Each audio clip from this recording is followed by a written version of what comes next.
Jay Cruz. My guy. In on Game Changers. This is dope. Thank you for having me, Dustin. Thank you. This is one of the, actually probably the most excited I've been to sit down with someone. Really? But you know me. Well, the thing is, I do. And I want to start off so that that everyone knows, you're probably one of the first people within the industry that really like kind of believed in me. Is that right? Yeah, well, because I came out of college. Yeah. Well, I was still in college. And I was interning for you. Power, yeah, and I remember, not to cut you off, I'm sorry. No. I do that a lot, by the way. No, this is about you and your story. No, I know, so but I realized that I cut people off. Like, I can't wait to, like, butt in. I'm so like, sorry. I got something good to say. No, yeah, because, you know, I have a really bad memory. Like, when it comes to faces, I remember a face. Yeah. But if I have something in my head, in interviews as well, if I have my next question, you know, I'm listening, but I have my next question in my head, so I'll just cut people off. So I apologize for that. No, go with where you're going. And I don't like it when people cut me off. So like that's the irony, dog. But yeah, you were an intern. I saw you outside of the studio, and you had on these colorful pants, or was it a colorful shirt? I don't remember. You I had think the it was accent. colorful pants. It was the pants, and you had your accent, and I can just tell when someone wants it. I can tell when someone is doing this for the right reasons. And you, Dustin, are doing this for the right reasons. Thank you. Because you are willing to get your hands dirty. You are willing to start at the bottom no matter what. And not a lot of people are like that. Especially now. It's not at the risk of sounding like an old head. You know, that enthusiasm isn't necessarily expressed much by people. I think they want it, and I think they want to post a pic on the gram. But you know, the truth of the matter is that you really have to start at the bottom, and you got to get your hands dirty, and you know, you gotta work your face off. Yeah. Right. And I think that's what you're doing, and I saw that very early on, Dustin. Yeah. That's why I said, get him in here. Like, what is he doing out there? Because that's where the interns, I guess, should be, or we're supposed to be. Yeah. There's a phone system outside of the studio. I'm like, no, listen, everybody and everything to me is content. I heard you and I saw you and I said, that guy is content. Bring him in here. Yeah. You know? No, and thank you for that. And I have mimicked a lot of, you know, the things that I pulled from, like, learning from you. Oh, don't do that. Well, come on, as if you look where you are. We're gonna get to it all. But I'm really glad that you touched on those points, kind of like to start, because that was kind of where I wanted to go. Just to start before we get into your kind of like how you got into radio and your come up was, you know, you've kind of seen that spark in a lot of people. You know, like you look at Justin Credible as well. You know, you saw what his potential was. You look at someone like Yes Ortiz. You saw what her potential was, and this is for the youth out there to really get inspiration and to get the ideas from people like Game Changers. What is it that you see that if you were looking for someone that is like, okay, this person really wants it, and this person is gonna go far because of the attitude, or what is it that you kind of pinpoint? It's energy, Dustin. It's energy. I don't know what it is. I can feel someone's energy right away. I'm not saying I'm a psychic or anything like that, but what I'm saying is, like, energy never lies, you know, and maybe I'm just too in tune with my own energy, but it's energy. If I see people running instead of walking, I like that. If I see people being proactive or anticipating someone's needs, that's tough to do, but I like that, man, and I don't ask for it. I look for it. And that's what you want. I feel around for it. You need that, and it is, like you said earlier, kind of rare to find the people that anticipate, the people that go out of their way to do the extra, without asking for it. And there's people out there that are like that, but they fear to be that way, or they may be embarrassed, or they may not know how to go about it. Right? About being proactive, about being about anticipating, and about or being there for service. It's almost a risk. It's a risk. But because it's a it risk could be turned down. Sure, the door could slam in your face, but that's the beauty of it. You have to fall in love with the word no. That door slam has to make you feel. You almost have to like train yourself to make yourself feel good when someone slams the door on your face, because that should fuel you. That should make you say, "That's not going to happen again." Have you fallen in love with the word no along your career path? Yeah, man. I had to because I heard it so much. I heard it a lot growing up. Yeah. And then I heard it a lot trying to get into this business. And I've heard the word no. The guy who hired me at Power 106, man, my guy Jimmy Steele, told me no. And told me, I was trying to get to Power. The only reason I got into radio was to be at Power, to come back home in Los Angeles. My heroes and my mentors were the cats growing up. Were the guys that I was idolizing and listening to on the radio. Yeah, who were they? It was the Baker Boys. Shout to the Baker Boys. Iconic LA. Iconic. Every on-air personality that has been on Power 106, I was influenced by. Yeah. Felly Fell. Yeah. You know what I'm saying? Homie Felly. Yeah, dog. And like I fell in love with the radio station, and then I fell in love with the personalities. Yeah. But the radio station is what I fell in love with first, you know? What's like your youngest memory of like really kind of knowing that radio and being a personality and talking to LA is what you wanted to do? I think it was very early on. I made the decision at 13, but before that, I saw a commercial for some type of radio school, Yeah. And I called and they said I was too young, and I was dog. I was like I love that. That's like the 9 or ambition 10. we're talking about. I was like 9 or 10 years old, and they were like, "Oh, you're too young. You have to be over 18." And I remember hanging up the phone thinking, all right, like there's that, Where do I get a fake ID from? Yeah, God knows. Like I don't even know what I was thinking, but I saw the commercial and I called. Yeah. And again, I didn't know what I was doing. I didn't know what I was thinking, but I knew I wanted to be in radio.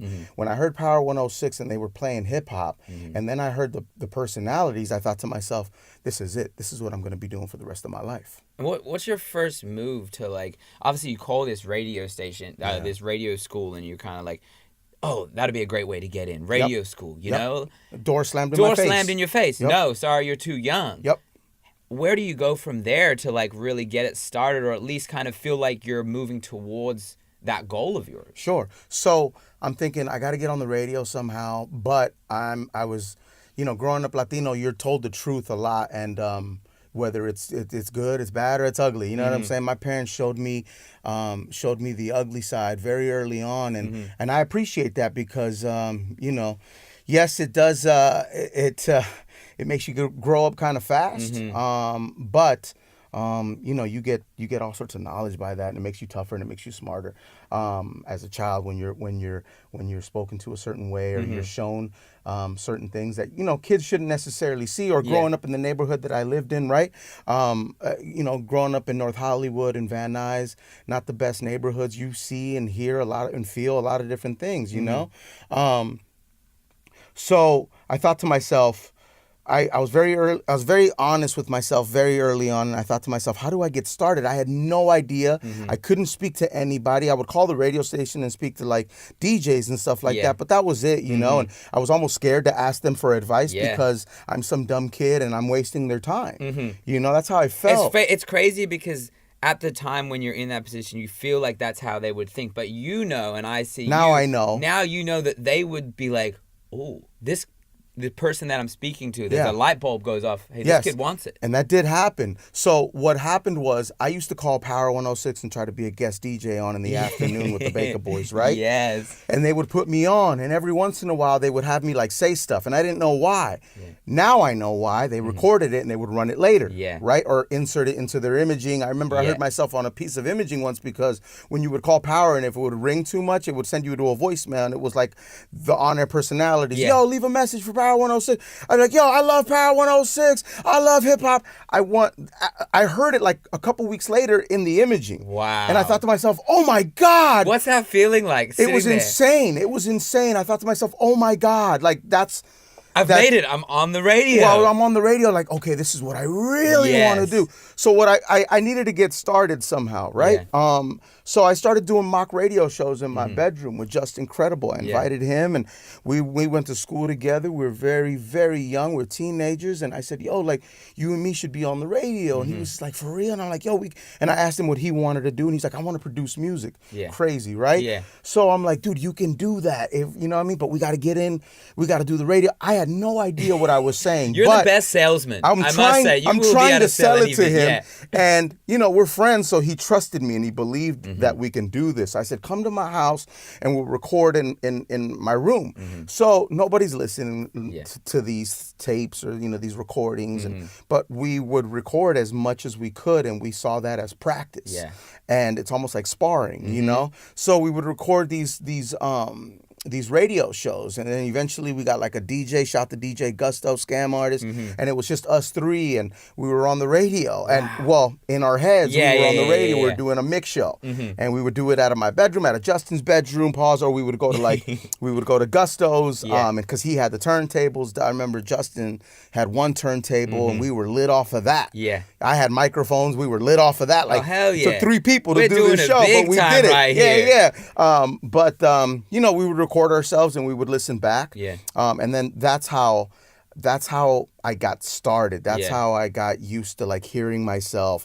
If we didn't have a mic or the mic broke, we would plug it in. We'd plug our headphones into the mic. Speak into the headphones. Whatever we got to do, right? Exactly. So that's like the first memory of me getting started into radio. Do you feel like you had the support of your family wanting to do radio at a young age, or was it kind of like, I gotta just prove these people wrong? Yeah, I was fortunate enough to have support from my family. They saw what I was doing in doing these mock radio shows, and they didn't have much to say because they didn't necessarily understand it. They were just like, all right, he's got this crazy dream. Yeah. Good luck. Yeah. It's like wanting to be a pro athlete or wanting to be a famous actor. I'm sure they were so happy that you had a dream.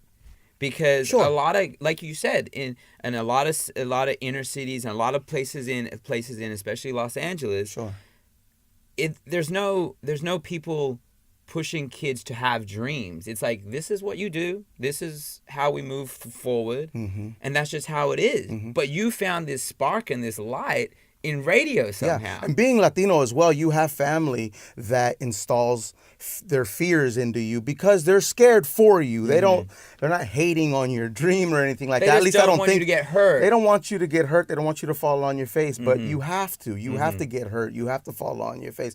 And I had this spark and I was like, I'm going to do radio somehow, some way. And then the idea was introduced that you can do radio in other markets. Yeah. And I'm like, oh, okay, so I'm going to do that because that means I'll be getting better at the expense of other radio stations for power.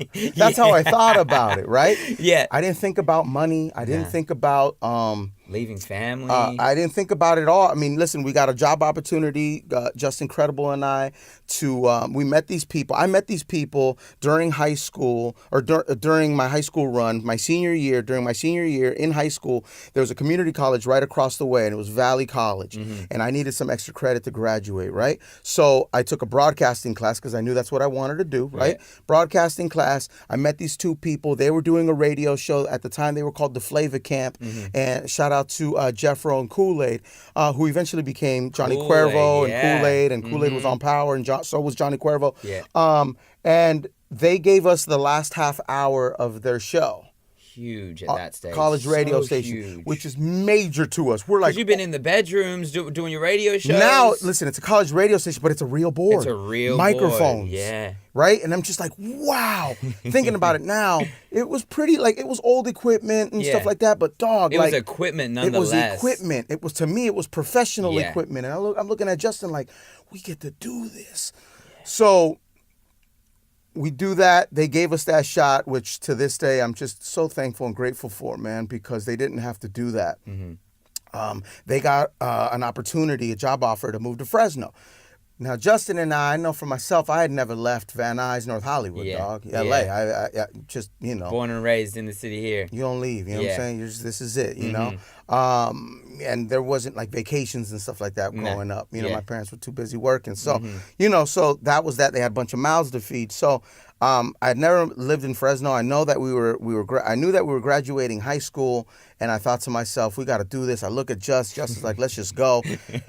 Now they're only paying one of us, so I had to they're paying me, so I had to split my check with him, which was fine because we weren't worried about money. We wanted this experience. We wanted to get started. Long story short, we end up becoming homeless there, and we're still on the air. We're sleeping in his car. We're sleeping at listeners' houses. Listeners are bringing us food, but they don't know that we're homeless. We're on the air, dog. Yeah. It's like a perception thing. Yeah. People.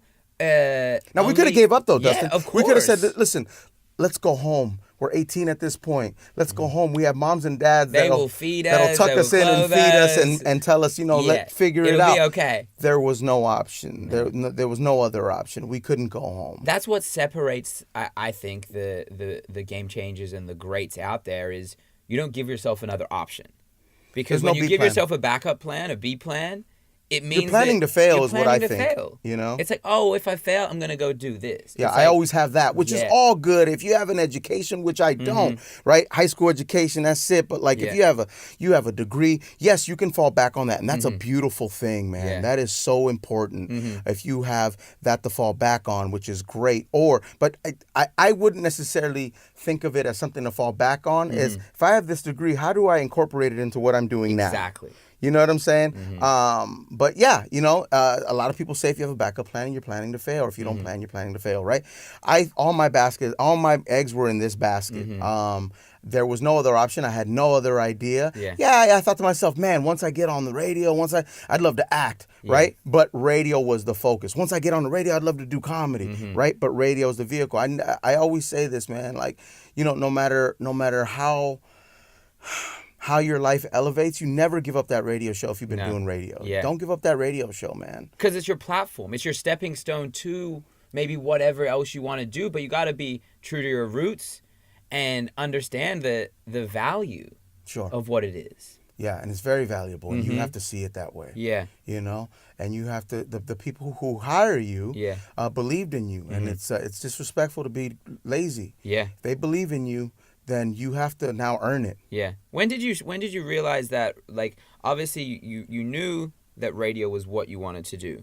You moved to Fresno, you're still struggling. You know what I mean? You're not making any money. When did it kind of click that, okay, I'm making enough money to live off of this and I get to do what I love? Where is that place in your life? I think when I got to Vegas, Palm Springs, I was making pennies.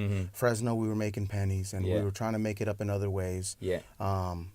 But we were these kids, and there's not a lot of money if you're starting out. You have to kind of earn it and make your way up to that.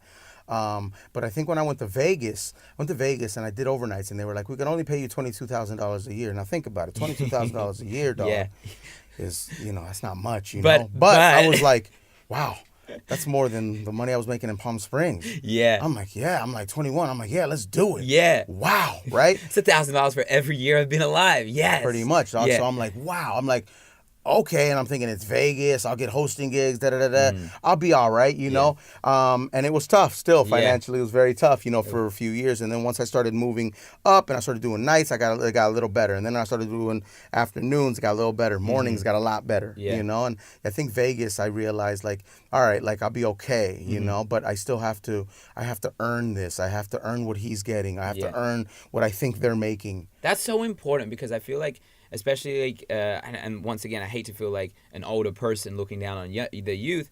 It's like younger people want everything right now, and they expect to be at the same level as people that you got to understand. Someone's been doing this for 10, 15 years. It's like they didn't start there. You know what I mean? This is not an overnight success. Sure. Maybe you've only just heard about them because they have hit their tipping point. Right. But there's so much that goes into it before. Yes, there is. There's a lot of work that goes into it. There's a lot of struggle. And without struggle, dog, there's no success. No success. There's no success. And you think about it now, 100 likes is not a struggle. No. Yeah. You feel me? Yeah. It's a social media struggle, but it's not a struggle. No. You have to literally starve. You have to be You have to cry yourself to sleep. As brutal as this sounds, you have to you got to be broke, man. You have to be you have to live off of pennies, man, and that's just the financial side of it. And also, you have to be willing to be embarrassed. You have to be willing to be mocked. You have to be willing to fall on your face and get back up. It's not how you mess up; it's how you recover. Do you remember a point where you felt the most broke? Like, not financially, just kind of like down on it. Yeah, when I was doing overnights in Vegas, I was doing overnights and I wanted more. And at the time, I thought to myself, man, I'm better than this person. Not like better as I'm talking skill wise. Like, man, I can. In my head, I always felt like I'm ready now. I want this now. Yeah. But I always went back to, you got to work for it. You got to earn it. You got to earn it, Be patient. Yeah, you got to earn your way. You got to earn your seat at the table and be very patient, extremely patient, dog. Yeah. And that's where it kicks in, where you have to see it when no one can, when you can't. Yeah. You have to taste it, dog, when there's nothing in front of you. You have to see it. You have to believe it. You're going to have your moments where you don't believe. Yeah. You're going to have your moments where you can't see it. You can't taste it. And that's fine, because it's you're a human being. It's natural. You have to see it. In Vegas, I had to put myself in a position where it's like, okay, I have to see it, because I had just gotten done with a 6-year relationship. I had just moved to a town where I knew nobody. Yeah. I was living in this apartment, this little studio apartment. I was living in Vegas. Before that, I had gotten let go from Palm Springs. So 3 months before that, I was out of radio. Worst 3 months of my life, because once you get a taste for something that you really want, and they take it away from you, or in my case, you allow them to take it away by doing something stupid or saying something stupid, because I got fired, and that's fine, and they say you're not in radio until you get fired for your first time. But I haven't been fired yet, so I need to work on that again. No, but in Vegas, I thought, okay, I'm done with the 6-year relationship, and I'm working at a new radio station, and I feel that I can offer more, but they're not asking me. I feel a little overlooked, but that doesn't matter. I'm here. You know what I'm saying? So let me just figure this out, and let me figure out a way to earn my way up. You moved around, obviously, a lot trying to get back to LA. Something that I kind of have struggled with, and something I know is harder for a lot of people, not even just young people, is, you have these goals and these dreams of where you want to go. You have to leave people behind along the way, and leave jobs and disappoint people that may have given you an opportunity. How did you go about it? How did that play a lot on you? Yeah, man, because it's like when you're a military kid, right? And you have to go from school, you make friends, and and then you're gone. Yeah. Right? And then 9 times out of 10 for me, once I've moved on, or once I've moved, I don't necessarily look back. Yeah. Because it's just focus. So yeah, you do end up losing friendships, and you people drop along the way. There's people that you're helping while you're trying to help yourself, and you can't help them anymore because you're trying to elevate, or you're trying to move forward, and you can't be there next to them every day anymore. Yeah. That disappoints people, because they feel like you were going to be there forever, or now what for me? But eventually you got to be left alone to fly. You feel me? That's something you did. Yeah. You were at power. You're at power. You're helping me. You're interning for me. Then you start working on the liftoff, right? But eventually you have to leave us, right? And it's like, damn, Dustin is a good dude. He's a hard worker. Yeah. But you have to understand, it's time for him to flourish. It's time for him to fly. You feel me? And I did that with family. It's very selfish. It's a very selfish move to get up and leave your family. And I have a younger brother and a younger sister that needed me. Yeah. I needed my older brothers growing up. Yeah. They needed me, and I see stuff that happens now in their lives that I think I could have helped. Yeah. By being there, but selfishly, I had to leave, and I had to focus and put all my focus into what I wanted to do, which is radio. Yeah. And I missed funerals, and I missed weddings, and important dates, and birthdays, stuff. And certain moments that I think I could have helped my brother and sister become better people. And they are great people with or without me, but there's that sacrifice that you have to not only leave friends, but you have to leave family behind. Have you had those conversations with family now these days? No. Why? Because it's too painful for me. I think it's too it's too there's a lot that's unsaid that I don't think I'm necessarily ready to talk about, and I don't know if they're ready to talk about. I believe that you're such a caring person, and you really value the people who care and the beautiful relationships that you have. Yes, but I'm also great at ruining relationships. Why? But I don't. You know, why do you say that? I mean, because Dustin, how long does it take me to return a text? Be honest. It's a little while. You know, have I ever called you and said, Dustin, how you doing, man? Everything good? Like, I haven't done that yet. Because I don't know. I don't know. I'm not wired that way, I guess. And I need to be a little more compassionate. And I do care. I care so much to a fault sometimes. Yeah. Sometimes I care so much that I back up because I don't want to ruin what I think you and I may have as friends. Yeah. Is that weird? I wouldn't say it's weird. I would say that you have trained yourself along the way to be so goal-orientated and so focused on what your career is that you haven't allowed yourself to take the time to really work on other parts of your relationships. No. And I have a fiance who I've been with for 14 years. And one of the most amazing people I've ever met. Thank you so much. We've been engaged for, I'm embarrassed to say, dog, like over 5 years at this point. You feel me? But when we got engaged, there was so much happening, and then the transition from nights to mornings happened, and here I go again, putting all my focus onto that and putting everything else on the back burner. You understand how selfish that is? That's extremely selfish. But in my head, the better I get, and the further I go, the further the people I love will go, and the better the people that I love will get. I have this illusion somehow that that's going to work out some way. But along the line, I've had people go, you know what, dog, like, I call you, you haven't called me. Like, what's up? Like, you know what I'm saying? Where is the point where you start to value personal happiness over career success? Because that's something that I have started to learn on and work on very early in my life. Smart. And speaking with people like Jimmy Steele. Smart. He has given me a lot of advice on that, and it's something that I believe is very important. Where's the point that you really decide that you can do that? Not till recently. Yeah. Not till recently. So you are at a point where you're understanding it though now. Yes, I'm starting to try. I'm starting to try to understand that you have to be happy. Yeah.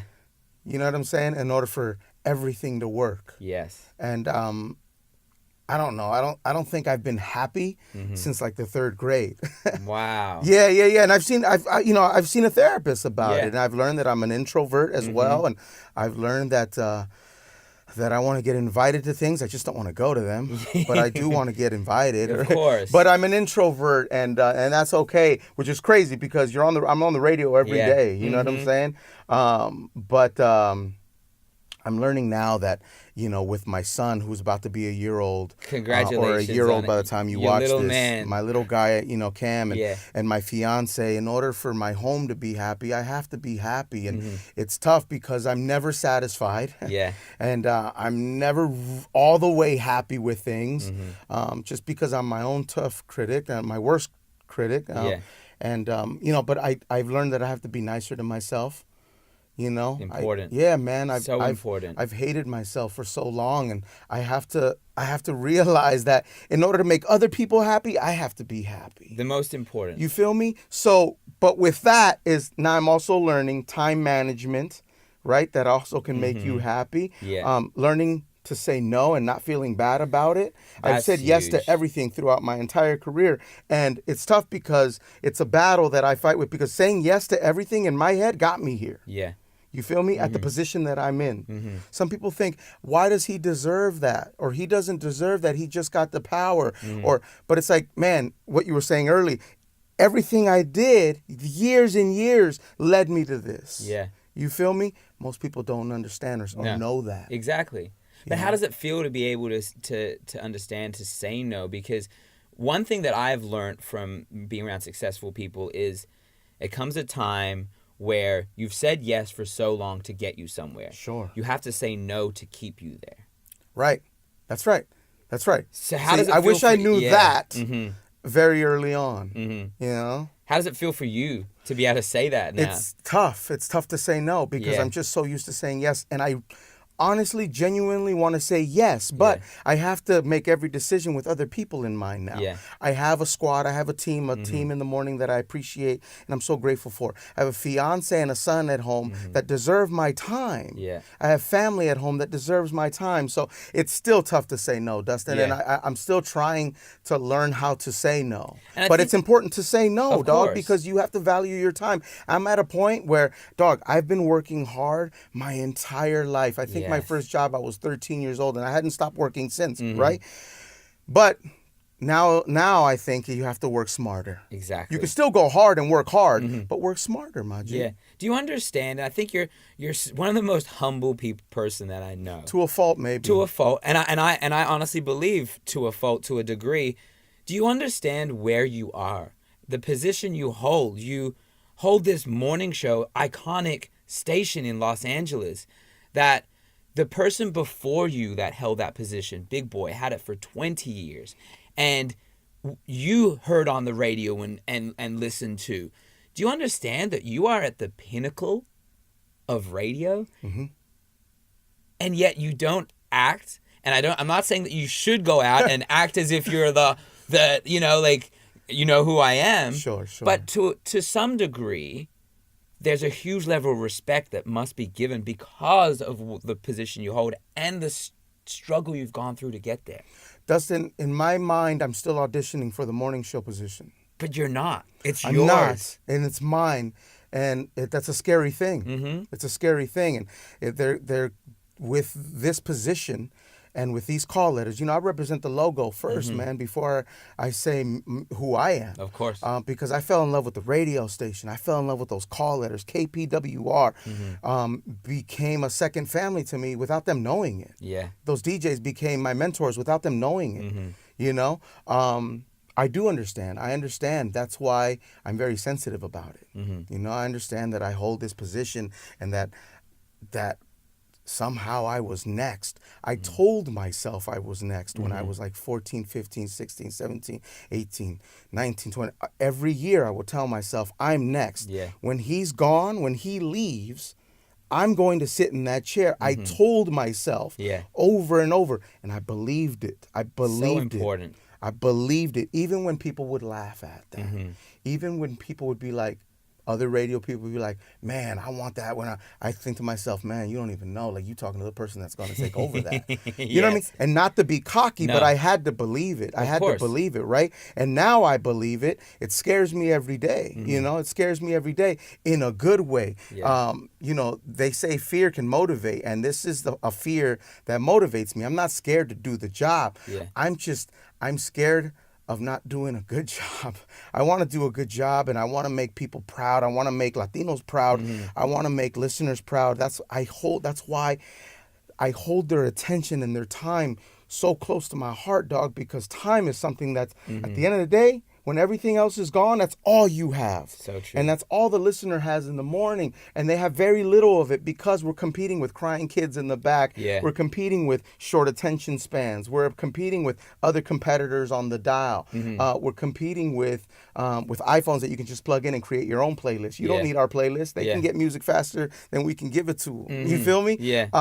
But that's why I want to provide entertainment and content. Do you feel like you by thinking about all these things, you put extra stress on yourself? I do. Yeah, I do. And I put stress on the people around me. And that's not fair. So when I go home, I almost have to leave everything outside. When I go into that studio, I bring everything in because I want to live my life on the air. Yeah. You know what I'm saying? I want to be able to be honest with the audience. Yeah. And the audience can fish out a fake. They can smell a fake. For you feel me? sure. It's like a fake Louis purse. You know it when you see it. You Even know the what I'm person saying? holding it knows. Yeah, and I what want to they're be holding. authentic for the audience, Yeah. and I want to be as transparent as I can, without giving them stuff that they could use against me. Yeah. But if that happens, then that's okay. Listen, Dustin, in order to be great, you have to be willing to be wrong. You have to be willing to be mocked. You have to be willing to be laughed at. And that's okay. Yeah. I just want to entertain, man. I promise. You came in and you said earlier, you had this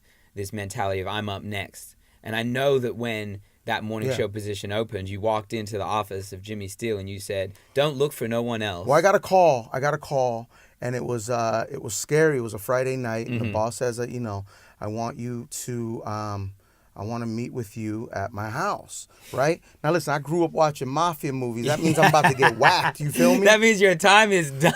Boom. Right? So, but I'm like, all right, I'm not going to get whacked, but I'm like, all right, like, here we go. And I had kind of heard here and there, because hallways always talk, you know? And they said, yeah, we'd like for you to fill in while we look, but while you're filling in, we do believe in you. We want you to give it your all. And I said, I'm not filling in. This is where I made the decision to speak my mind and be honest and say yes, but this is what I want and this is what I mean. Yes. Again, never thought about money. I didn't think about anything but that position and how I want to work so hard to earn this position. So I said, listen, if I'm walking in there on Monday, that means you're no longer looking for somebody. I couldn't believe I had the balls to say that to the guy. But here's the thing. I'm telling a guy that told me 5 years ago that he doesn't hear me on his radio station. One of those no's. Yeah, he just doesn't see me or hear me on this radio station. Now think about this, Dustin. You've wanted something your whole life. Now the guy that can make this happen for you or help you, because you have to make it happen, right? But can help you, put you in a position to make this happen, says, listen, I know this is what you've always wanted. I know this is your dream, blah, blah, blah, blah. We get it, but this is probably not going to work out. Here's the thing, probably why he told me that, because I was sending him air check, demo after demo after demo. Finally, he says it's not going to happen. To try to make you to stop. I was probably bugging him or, it's enough, Yeah. So that took 2 years to get over. It felt like a death. Wow. It felt like a death in my family. It felt like something died, right? I'm so happy that this happened, though. And I don't know what it is, dog. Like, for me, I need pain in order for me to feel like something's working. Yeah. Right? Okay. So it sucked. So in those 2 years, thankfully, I'm still in radio. I'm doing mornings in Vegas. But I'm also thinking, all right, I got to jump. What else am I going to do with my life? Am I going to am I going to continue going from market to market? I don't want to do that. No. You know what I'm saying? I have a goal. I have a vision. I want to get there. Yeah. But I was just told it wasn't going to happen, right? 5 years later, the same guy who told me that said, yo, you want to do this? And I said, yes. And he hired me. You feel me? But that's something out of a movie. Man. Well, at least I hope it's at least a short or a show one day. Yeah. Right? I'll settle for a Lifetime movie. Right? The Hallmark Channel? No diss. Yeah, I'll settle for that all day. Yeah. But it's so encouraging for and I'm sorry, I don't even think I answered your question. I think I went roundabout. Which I always do. I'm so sorry. This is, like I say to everyone that sits down in this seat, this is about your story. You know what I mean? And there's so many bits here and there. Well, listen. So as I'm auditioning, they throw me on in the morning, right? Now I have to join a cast. I'm so used to being a driver, but I'm a team player. Let's get to it, right? And I had a front seat watching this. In the mornings. I was there day one. Yeah. And I'm auditioning, and while I'm auditioning, I get let go from the station that I was working at. Oh, in Vegas. Yeah. Okay, yeah. So, because I didn't want to tell them where I was auditioning. Eventually, they would hear about it, but at first, I didn't want to say because I didn't want to jinx anything. Yeah, so I didn't. And looking back at it now, they employed me for 10 years. They probably should have been told what I was doing. Yeah. But me going, nah, man, I'm gonna audition in LA, and I was so scared, dog, and like I hold KPWR so close, dog, that like I didn't want to tell anybody about it because I just didn't want to jinx it, bro. So I didn't tell them about it, right? Which is not cool, but I was protecting myself, protecting my vibe. They let me go after 10 years, right? And I'd gotten there when the station first started. We created magic there. I brought Mix Show to the station. I created the moniker for the station, which was Hot 97.5, blazing today's hottest music. I brought imaging to the station. We had like one sweeper. It was very new, and I thought, okay, I have some experience. Let me try to help, right? So now I'm auditioning on Power. Yeah. And I don't have a gig. And I'm being told that I'm blowing it in my audition. That I'm not doing what I'm supposed to be doing. I'm not up to par. Yeah. You know? So now, and I didn't want to tell Power that I just lost my job because I want no sympathy. No, of course we don't not. earn this. You feel me? Yeah. So now, luckily, through years and years of, I call it the U-Haul tour. You get your stuff, you get in a U-Haul, next station, next city, right? Yeah. Next market, right? All of that, right, helped me in that situation because it made me stronger. So now I lose my gig while I'm auditioning. I don't think I got the job at Power. Yeah. And I had to take a leap of faith, right? Yeah.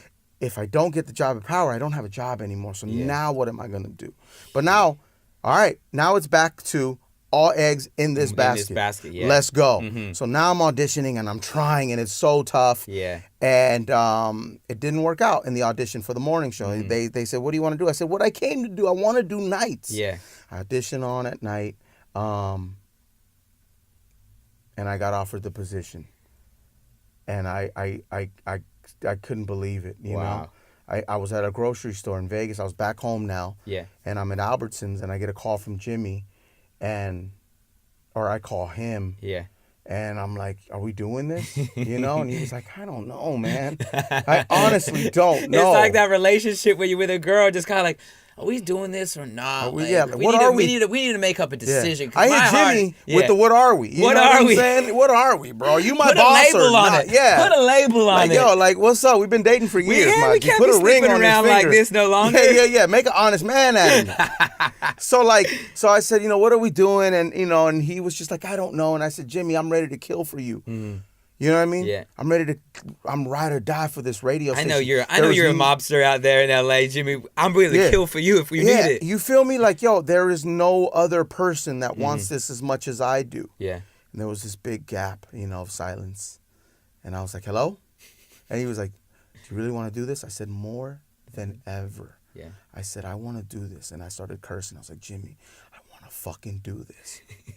And you're going to hire me. It's like, show me the money. I'm like, and show you're me going the to money. hire me? Yeah. And I said, and I'm going to, he's like, you talk the talk, he said, but I'm a little worried that you might not walk the walk. And that's okay. That's all right. You know what I mean? And I think he has Justin for his opinion. And Justin and I hadn't worked together for a while. Yeah. Granted, he's my friend, but he had to be honest too. Yeah.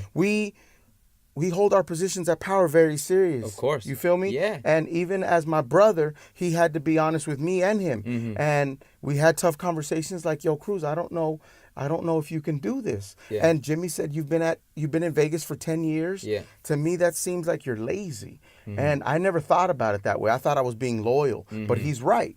Because it looks complacent. It looks like that's where you wanted to end your career. Exactly. And it was not. It was not where I wanted to end my career, and I'm thankful for those 10 years in radio, but I was ready. Yeah. I was ready to move forward. So I took the leap, dog, and I went for it. And it's paid off. Yeah, because they already had told me no. What are they going to say? No again? I already heard it, so it's not going to hurt. Nah. But all the no's that I heard coming up, dog, prepared me for that. Now you're in LA. You have this morning show that is, the pinnacle of hip hop in Los Angeles. Yeah. It's funny that you just talked on complacency. Yeah. What's next for J. Cruz? What more do you want to do, Yeah. Because you have so much more ahead of you and you've already succeeded so much. Sure. I know you and you must have more goals, but we don't really talk about them. Yeah. Listen, I want the show to be at a place where I would be completely happy with it. We're still growing. Yeah. We've been on for what, 3.5 4 years? Yeah. So, in radio, it's still a morning show. Radio, it's still a child. Yeah. That's a baby. You know what I'm saying? So I want the show to dominate in the ratings overall. Yeah. I want to force a few people into retirement. Yeah. You know what I'm saying? And I want to use the vehicle to help as many people as I can in any way. And I think we're starting to do that with Cruz Cares. Oh. Right? And I want to take Cruz so Cares into a whole nother orbit, but we have to work to get there. Yeah. I want to help kids and children and do something with Cruz Kids. I also want to act. I'd love to be on a sitcom. Well, you just did. You just had your first acting role. I'm a cop in Nipsey Hussle's video. Hey, you got to start somewhere. Just like you had to start at the college radio station. You have to start no lines. Somewhere. No lines yet? I had no lines. Yeah. You look good. And I don't think I made the cut, but that's okay because the experience is what's going to get me there, not the look. Yeah. The look isn't going to get me get me onto a sitcom. The experiences, the experience of me getting there, going into wardrobe, changing into like meeting people, looking at what the director does and photography, the director of photography, and watching the way everyone moves, even at craft services, the person behind with the sandwiches and the chips for the cast, watching the way they move. I'm such a student, dog, so I observe, and that is what's going to get me to that. You know what I'm saying? It's so great that you said that, because I believe, and on last week's episode, it was a talk to DJ Vice, being a student forever is what you have to be. Sure. You never know it all. And if you ever think you do know it all, you're done. Someone's about to come and take your role. You're done. Yep. You're done, Dustin. You're done. And you can be popping, right? You can be popping. Yeah. You can be a headliner. You can have, morning show in LA, morning show in New York, top markets, right? But you got to be a student of the game. Got to. You have to be. When I interview people, I'm interviewing them as a student, as a fan. If you notice, I'll have a pen in my hand during interviews because I'm taking notes, right? Because I want to learn from these people. And there might be a question in your answer, another question within your answer. Great interview, always ask. The second question is always why. Yeah. You know what I'm saying? And then you go from there. But you got to remain humble, man. And a lot of people think that I'm too humble. Yeah. But when they think you're too cocky, that's the word. I'd rather be too humble than too cocky. Where do you get the humbleness from? Maybe being Hispanic, and my parents were very humble people. Yeah. And when growing up Hispanic, the minute you think you're the man, there's 8 people in your family ready to tell you that you are not the man. But they love you. You know what I'm saying? But you're not the man, bro. Maybe growing up like that, you know what I'm saying? And watching my mom struggle and my parents struggle, and watching my mom having to sell her jewelry to feed us, like that installed, that I believe that installed, growing up the way I did, installed that humble piece of me. What did having a child do to you in your life? It's made me more sensitive, and I was already sensitive, but it's made me more sensitive, but it's also taught me to say no. Yeah. Because I have them in mind. I have my fiance and I have my son in mind. Would I rather be doing that or going home and spending some quality time with my son? You know what I'm saying? So like I have to pick and choose sometime, and it's always my son. But don't get it twisted. When it's time to work, we got to work. Of course. If I got to go get audio, we're going to get this audio. If I got to go interview somebody in their hotel room, then that's what we're going to do. Yeah. You feel me? But when my son came about, everything changed. Yeah. Everything changed. I saw, when you see, your kid doesn't even have to speak to you at that point because they can't when they're born. But when you look into that child's eyes, man, everything changes. Everything. And he is who I think about right before I make any decision. Yeah.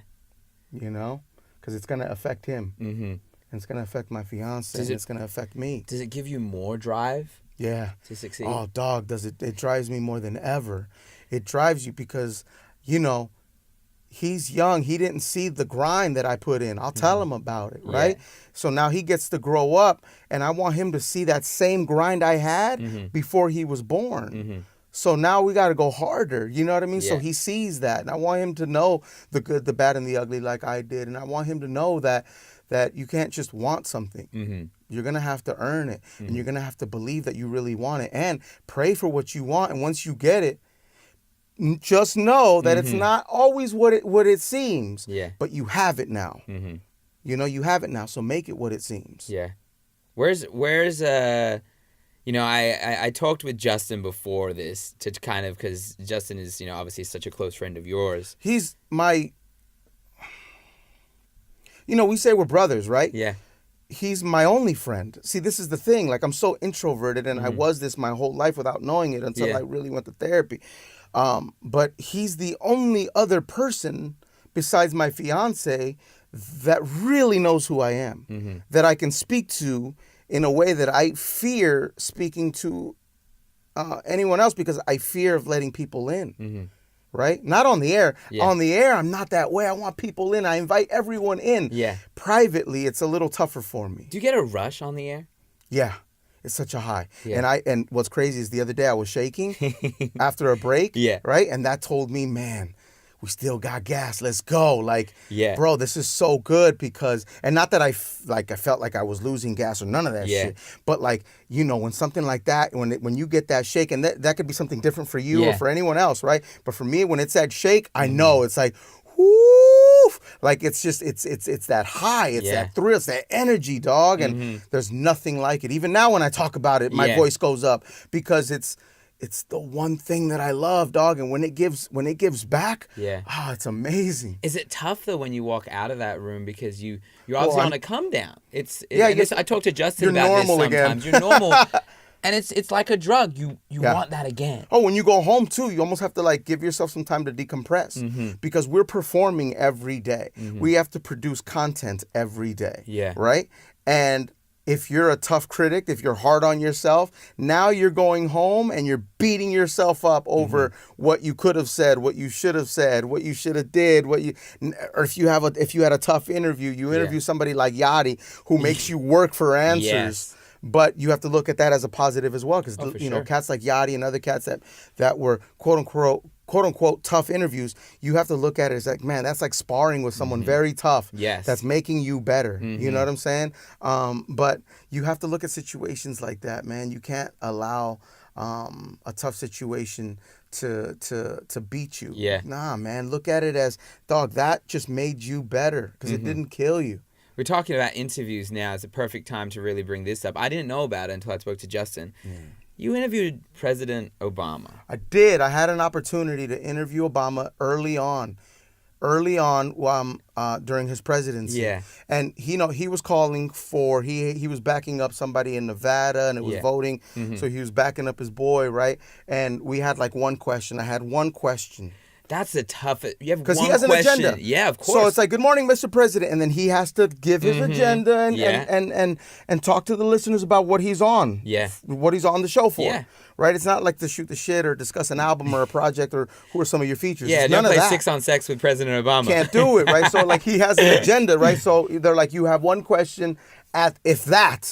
Yeah. Because if he cuts it off or if something happens, it's a wrap. Right. Yeah. So yes, I interviewed President Obama. And he does his thing. And then my one question to Barack Obama was, does Michelle call you Mr. President in the bedroom?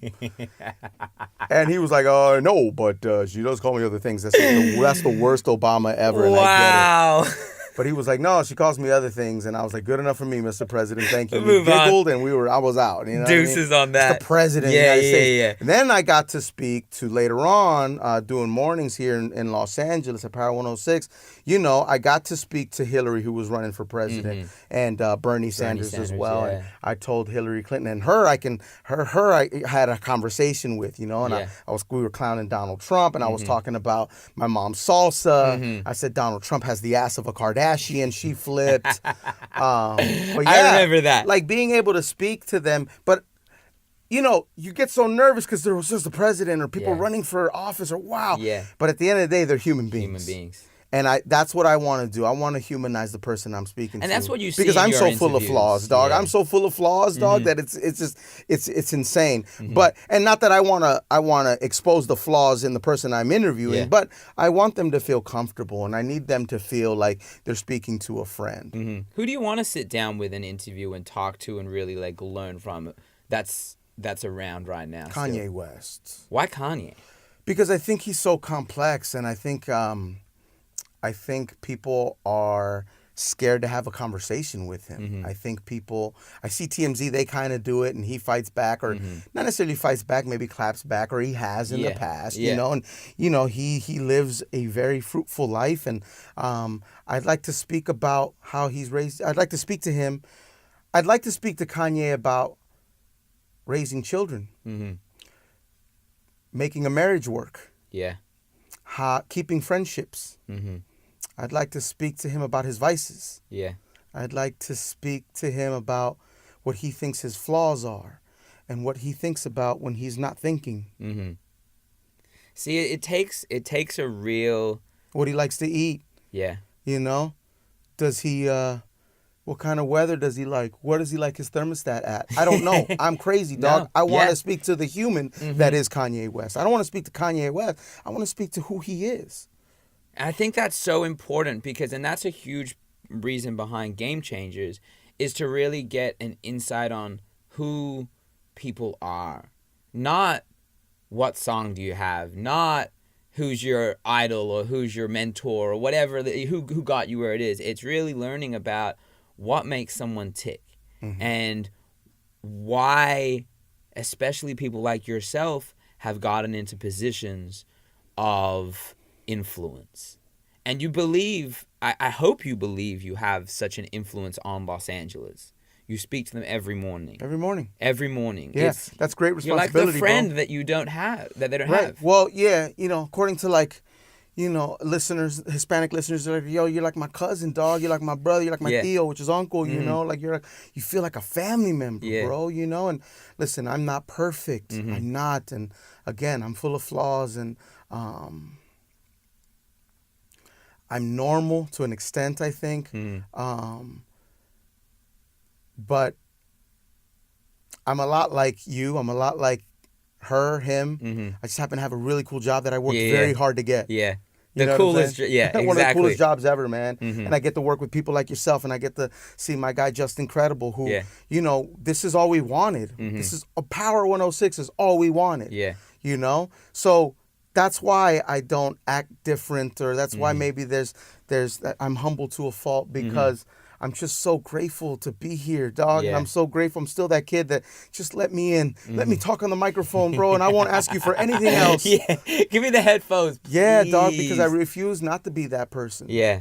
What do you say to, like a 16-year-old, 17-year-old Jay Cruz right now? He's in his bedroom doing his mix show that now that you would have loved to have known then.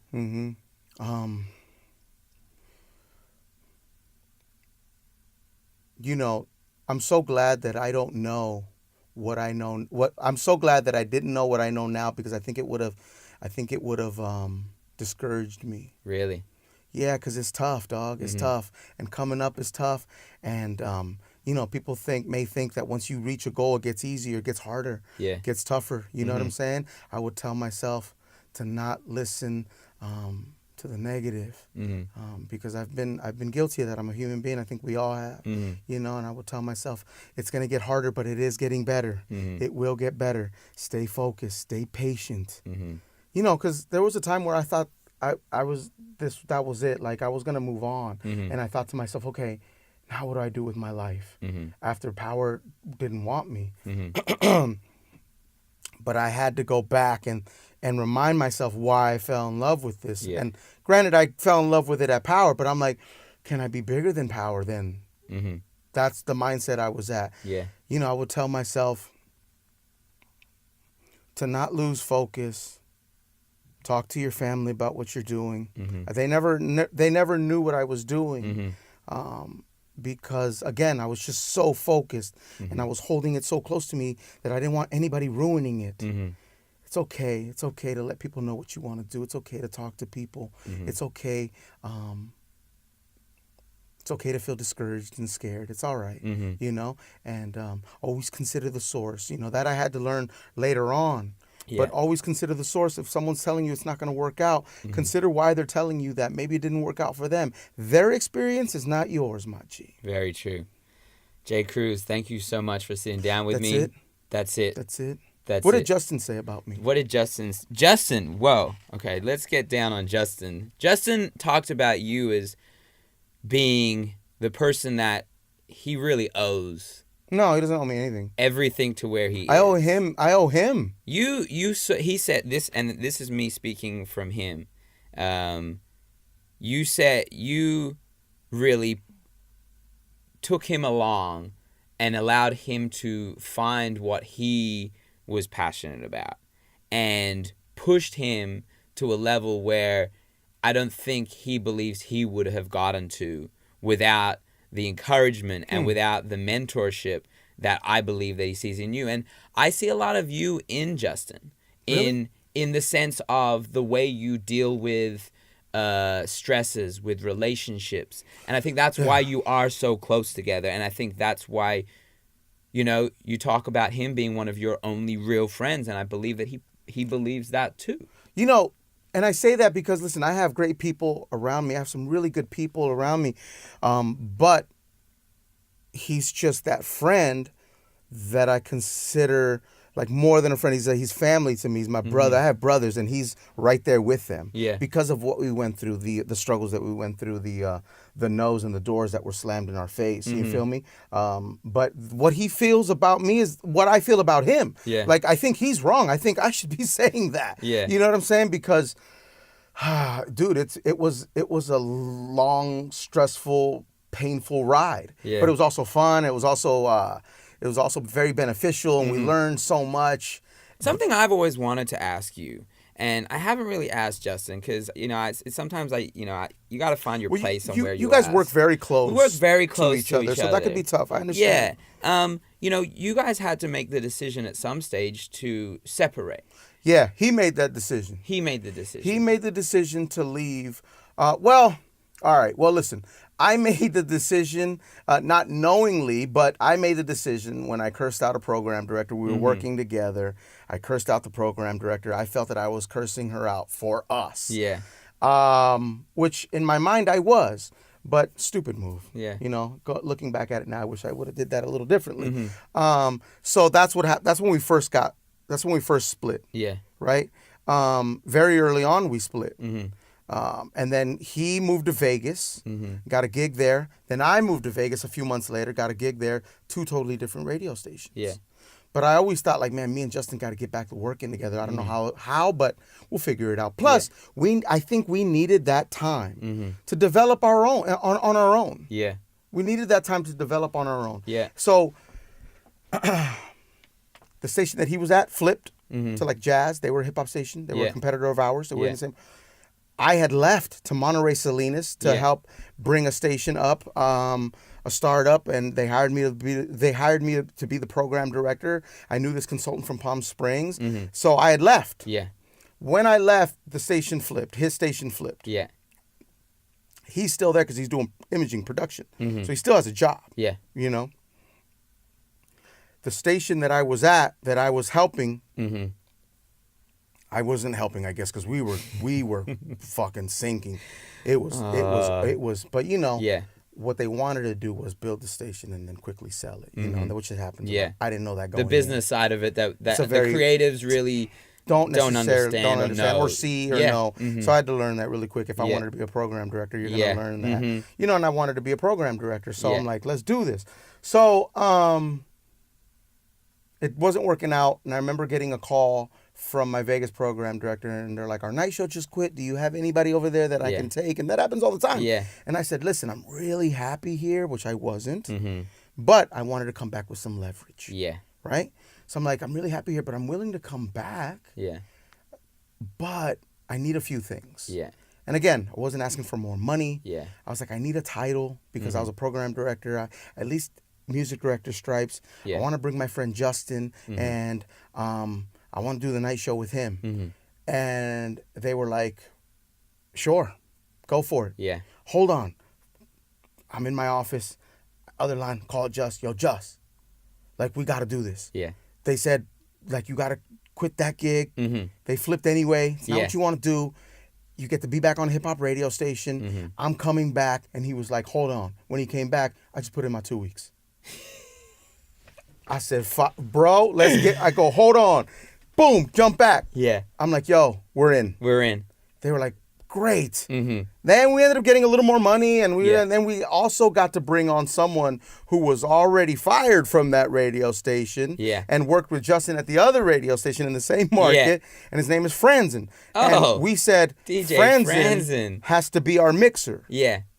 And they looked at us like, here's the thing. We love Franzen, but you guys are in charge of him. So if something goes wrong, it's your responsibility. I talk to you guys, not him. Yes. And we were like, Franzen is a monster talent. Yeah. And we are willing to take that risk. And we did. And Franzen was a great employee because he was working with us at night, and we did our thing. Yeah. And then, Justin is constantly wanting to do something. Yeah. Justin is a worker. If he's not doing something, he feels like he's not doing something. Yeah. So, and that tortures him. So Justin, we're doing nights, and Justin got an opportunity to move to San Diego, and he took it. And then Justin came to me and basically not wanting my blessing or permission, but just wanted to talk to me and see how I felt about it. Yeah. The first words out of my mouth, and not because I wanted him to leave. Yeah. I don't want my friend to leave. Like, we just got started. We're back on together.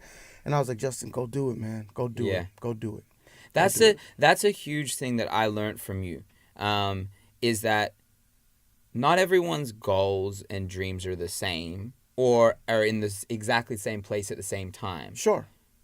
But the importance of supporting the people that you care about or the people you believe in is more important than your own comfortability and your own happiness at some time. Yeah, I mean, Justin, when we were doing nights in LA, and granted, we never asked for that. We've had this history together, right? When we came to LA, well, he'd already been here 7 years before me, but when I got the nights, we made the decision that we weren't going to push this. Yeah. We weren't going to say, we need to be on the air together. We weren't going to do it. We were going to have it done organically, and if it didn't happen, then that's what it was going to be. Yeah. We didn't want to force it. Yeah. And then one day, our program director goes, hey, you guys been on the air together.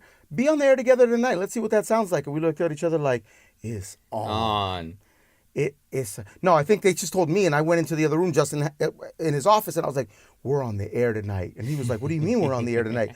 Bro, you and me are on the air tonight. And we were just like, oh my God. Like, this is happening in LA where we've always wanted it to happen? That's insane. And then, if you know Justin and I, you know, we were super nervous. We didn't want to mess this up. Yeah. We didn't want to pound on our chest. We wanted to approach this in the most humble way as possible. And again, we just wanted to do a good job for Power 106. Yeah.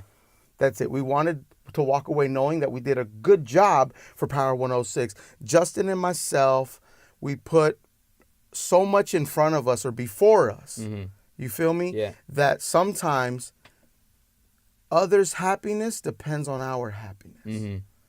And that still happens, but I think him and I have had many conversations about this, and I think him and I are at a point where, you know, we can't try to make everyone happy, and if someone's unhappy with us, that doesn't necessarily mean we have to be unhappy with ourselves. And it doesn't necessarily mean that you've done anything wrong. True.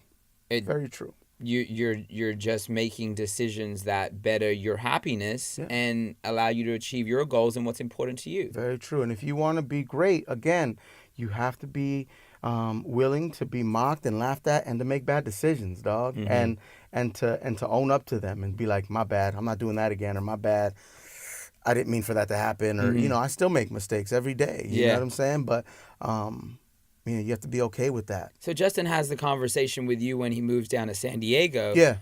Then when you go to move to mornings at Power 106, what's that conversation like? You know, that was tough because I didn't necessarily like have a conversation with Justin about it because I was so excited. And I was so excited, and I was so shocked or elated. I don't know what it is. I was just like, oh my God. I was like, everything was happening so slow and then fast and then slow. It was so weird. Yeah. And we didn't necessarily have a conversation about it. I said yes to the gig, right? Because we're meeting Saturday morning and I got to be on the air on Monday.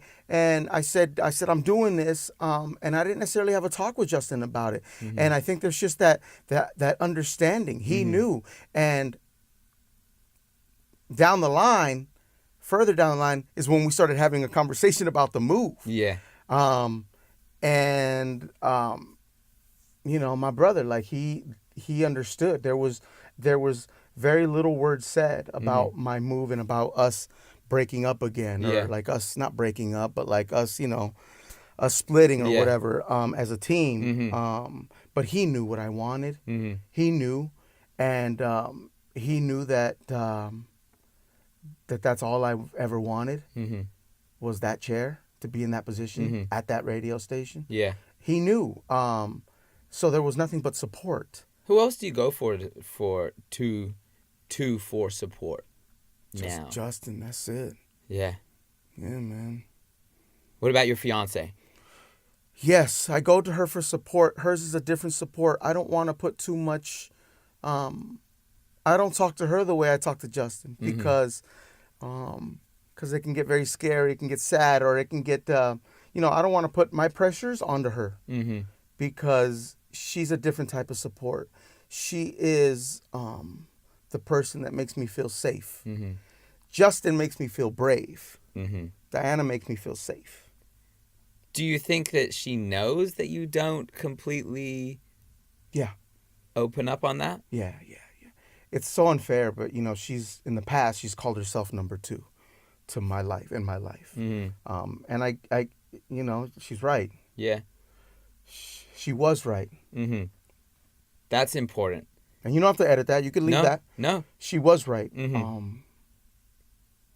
My career, my path, my journey to Power 106 was the only thing I cared about. Yeah. And I put everything else second, including her. Yeah. And God bless her, she stuck around. And she knew that. Mm-hmm. And there were times where I tried to put her first and I wanted to make her feel first. But I felt that I maybe failed or I didn't do enough. But she hung in there and she knew. And, that's tough for a person to not feel like a priority in someone's life. Does it feel almost as if a weight is kind of lifted off you, knowing that you are starting to understand these things about yourself and what you've done along the way? What do you mean? Knowing that, coming to a point where you now understand that you have put your career in front of everything else. And someone that has stood beside you, like Diana, now you understand this is what I've been doing. Now you have the opportunity to change that. Yes. Because you understand it. Yes. And it took a long time to understand. Mm-hmm. And I'm still trying to understand. Mm-hmm. But my child helps me understand. Yeah. Diana's devotion and her dedication to me, even when I'm not the nicest person, or even when I come home and I say mean things about myself, or I shit about my performance, or I shit on my performance that morning. Mm-hmm. It's tough. It's tough, dog. Or she hears me on the phone with Justin and we're beating ourselves up. Mm-hmm. It's tough, dog. Yeah. It's tough. And there's other things that are tough for me to talk about, but like there's other things that she's witnessed and other things that she's heard that can't make it easy to live with me, and that can't make it easy to love me. Mm-hmm. You feel me? But I know that, and I know the time and work that she's put in. Mm-hmm. This is a girl that has asked for nothing, so I give her everything. Mm-hmm. This is a girl that has taken punches with me, not physically, but has been there and has taken these punches with me. Mm-hmm. I have no choice but to understand. You feel me? I have no choice but to put myself in her shoes now. Yeah. I have to. That'll make me a better on-air personality. See, selfishly, I also do it because I do it for the experience, and I think to myself, is there a bit there? That's how weird I am and how crazy I am and how maybe selfish I am. Yeah. I think, okay, if I get into this argument with Diana, is there a bit there? I'm constantly putting the show first, but with an understanding, with a better understanding. You know what I'm saying? Yeah. Better understanding of how strong people can be and how strong people have to be around me, like her. How does that feel? Because I have seen this from the outside. Your show and your life being on the air. Yeah. Talking about you're having your first child. You're having all these things. You let the world in, which is great. They want to know. I'm trying to do more of that. They want to know. But does it take something from you as well? Does it make the experience less human and more of a show? More of a show. You know, someone told me the other day, like, bro, you're doing something that's not being done on LA radio. And I said, what is that? They said, you're being honest with your listeners. You know what I mean? I know when I go home, there's still that human side of stuff that I get to feel. Yeah. I'd rather be on the air. Everything is easier if I'm on the air. Yeah. If there's a tough conversation that I have to have with my fiance, I'd rather have it on the air with thousands of people listening than privately at home. How does that make any sense? How does that make sense? I don't know. But it's easier for me to do that. Yeah. And I'll know that there's other people that are going through this or have gone through this. I also know that by doing that, it could help someone by listening. Yeah. And they can help a relationship or help someone mentally or help someone help help someone help figure it out. Yeah. Right? So I have that in mind. Mm-hmm. So I don't necessarily think about how it's taking from me, because I just want to give, right? And to me, that's giving back to the radio station that has given me so much even before they hired me. Mm-hmm. You know what I'm saying? Listening as a kid, there was days where all I had was the radio. Mm-hmm. You know what I'm saying? Mm-hmm. And now knowing myself and as an adult, I realize why all I had was the radio. Why I would ask for a new radio every year. And then I would go into the room and I'd turn off the lights and I'd lock the door because I'm an introvert. And I just listen to radio. Yeah. And my world was the radio. Yeah. So it's hard to disconnect from it. Mm-hmm. You know, it's really tough to disconnect from it. But I'm learning how, with all due respect to radio and to the call letters. Yeah. But I'm learning that you do have to have a little separation, right? Very true. But I can never fully disconnect. No, of course not. Because you want your listeners to have a connection with you, and you are a personality. They must know about you. Sure. But I believe that, like you said, and you're starting to understand, there is a point where you go, this needs to stay outside of here.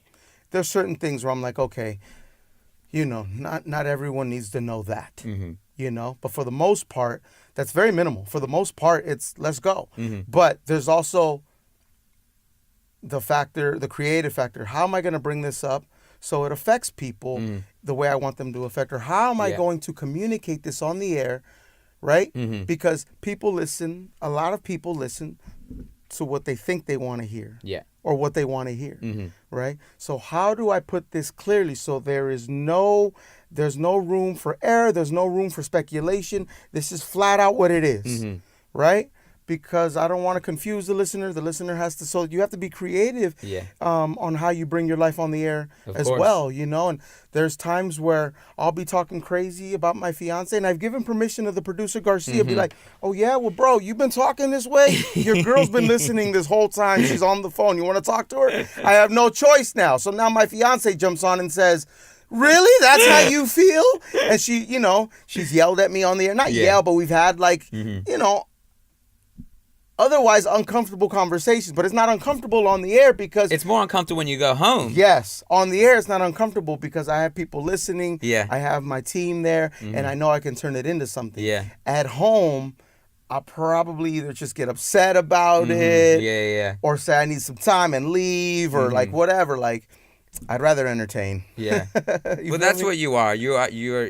I feel like that's your given gift, your God's given gift is to entertain. Yeah. You know, and I think that's where you're gonna go. I think you will do acting. I think you will. I feel like you should do comedy. Like, well, yeah, I've wanted to do stand up for as long as I wanted to do radio. I told my mom I wanted to be a comedian, and she said, "Don't be stupid." You said, "Yeah, that's what comedians do. They be stupid." Yeah, well, yes, that's kind of the job, you know. No, but like, so I wanted to do that, watching Full House, and watching one of the uncles was a comedian. I'm like, I want to do that. But I also wanted to do radio, and then I thought to myself, well, I can be funny on the radio. When I heard cats being funny on the radio and loving hip hop the way I did, I'm like, wait a minute. You can be funny and love hip hop. Oh, I was like, oh my God. This is amazing. Yo, my head exploded. Yeah. You feel me? And I made a decision early on is that I will always do radio, and I will bring radio along with me everywhere I go. You know? Yeah. Do you have something on like a goal board besides like outside of radio at the moment that you want to do? You know, I want to be a great dad. You know, I want to be a good dad. And I want to do comedy, and I want to act. I also want to learn how to properly cut hair. Hey, I want to learn how to be a barber. A barber. I used to cut Justin's hair when we were fucking 15, 16 years old. I cut all the homies' hair. Yeah. I'm talking about outside in front of your house. Yeah. For free, just cutting all the homies' hair. Because I felt like that was a creative thing for me. It is. It's a creative outlet. And I can think of radio ideas while I'm doing it. Yeah. It was so weird. I always tied in radio. But I also want to like learn how to really cut hair. Like I can fade you up right now. Yeah. But I want to learn how to do it the right way. I did it the hood way. Yeah. You feel me? No, I love that though, because it is that I think creatives need their outlets in wherever they can find them. Sure. Then I want a barber shop. Yeah. You know, I want a barbershop. I'd love a restaurant, even though the restaurant business is crazy. Maybe a little hut. I don't know. Yeah. But sure, I want stuff to leave behind, you know, and I want to be creative. I want to provide jobs for the people that the people that I grew up with. You know, as far as like, not directly, but I want well, directly, sure, but like I want to help out the community I grew up in. Van Nuys, North Hollywood, Van Nuys. I want to go back and establish a business and hire people from the neighborhood that I worked in, because these are beautiful, hardworking people, and I shouldn't be the only one that succeeds out of that neighborhood. I just can't be. That's a game changer's mentality. That is. I can't be, Dustin. There's a responsibility, and I go to bed at night thinking, what am I going to do to help elevate people that look like me? I have to help. I just have to. I have to. And you are. You are helping. Cruz cares. People listening to you, looking at you as someone that drives them to succeed, you know? The face that they don't normally see. Well, I appreciate that. And, you know, I act silly on the radio. I know I've said a few things on the radio that have gotten people, you know, that have made people think a little different of me. That's all right. But at the end of the day, just know that I just want to entertain. And I'm saying these things or doing these things for entertainment purposes only, man. Yeah. You feel me? It's for content. I just want to entertain. I want to provide content, and I want to give you something to talk about later on at work or with your husband or your wife or your boyfriend or your side piece or your kids. Like, I you know, consider it a character. I don't know. You know what I'm saying? Yeah. But, you know, I want to entertain the way Johnny Carson did. I want to entertain the way Jay Leno and David Letterman did. And what they also did was created careers and helped people create careers. Yeah. That's what I want to do with my career, is help create careers and help win, man, and help entertain, you know? I love that. And that's, you know, I believe where you're going. That's believe where you are. And this is, I'm sure, the first of many Game Changers conversations that we're I'm coming back next week. Next week we'll have a Game Changers conversation. Sorry I talk so much, man. This is exactly the reason I wanted you on here, because I want to be a game changer, so many. though, and I want to get to that level. You are a where game people changer. look at me and be like, "That dude changed the game," or "That dude changed the sound of L.A. That guy changed the way other jocks do their job." That's what I want to do. I love that. You know. Jay Cruz. My guy. Appreciate it, dog. My G. Thank you, bro.